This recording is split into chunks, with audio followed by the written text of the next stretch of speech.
நிறைய பேர் கல்யாணத்துக்கு முன்னாடி வந்து பார்த்திங்கன்னா ரொம்ப அழகாக வந்து நம்மளை வச்சுக்கணும், செல்ஃபாக வந்து நம்மளை ரொம்ப அழகுபடுத்தணும்னு நினைப்பாங்க. அதுக்கப்புறம் ஆஃப்டர் மேரேஜ்க்கு அப்புறம் குழந்தைகளை பார்க்குறதையும் ஹஸ்பண்ட் மாமனார் மாமியார் கவனிக்கிறதுலையும் அவங்களோட பாதி லைஃப் போயிடும். அவங்க வந்து பார்த்திங்கன்னா ஆஃப்டர் மேரேஜுக்கு அப்புறம் என்றைக்குமே நைட்டியும் கொண்டையுமா தான் பல பேர் வந்து இப்போ வரைக்குமே நிறைய பேர் இருக்கிறதா எங்கிட்டையும் நிறைய பேர் ஷேர் பண்ணுறீங்க. ஆனால் நான் வந்து எனக்கு வந்து இப்போ வரைக்குமே எனக்கு மேரேஜ் ஆகி 18 இயர்ஸ் ஆக போகுது. இப்போ வரைக்குமே நான் மேரேஜுக்கு முன்னாடி எப்படி என்னை வந்து அழகாக வச்சுக்கிட்டனோ அதே மாதிரி தான் இப்போ வரைக்கும் இருக்கேன்.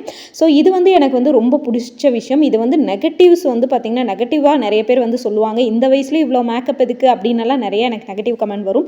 என்ன வந்தாலும் நான் அதை பற்றி இந்த காதில் வாங்கி அந்த காதில் விட்டுட்டு போயிட்டே இருப்பேன். என்னை வந்து எனக்கு வந்து ரொம்ப பிடிக்கும், நான் என்னை ரொம்ப லவ் பண்ணுவேன். ஸோ அதனால் வந்து பார்த்திங்கன்னா இப்போ வரைக்கும் நான் எனக்காக எந்த விஷயத்தையுமே மாற்றிக்கல. இந்த விஷயத்தை யார் சொன்னாலும் நான் மாற்றிக்கவே மாட்டேன். இப்போ வரைக்கும் நான் எப்படி பிஃபோர் மேரேஜ்க்கு முன்னாடி இருந்தனோ அதே மாதிரி தான் இப்போவும் இருக்கேன். நீங்களும் இந்த மாதிரி இருக்கீங்களாங்கிறத கமெண்ட்டில் சொல்லுங்கள்.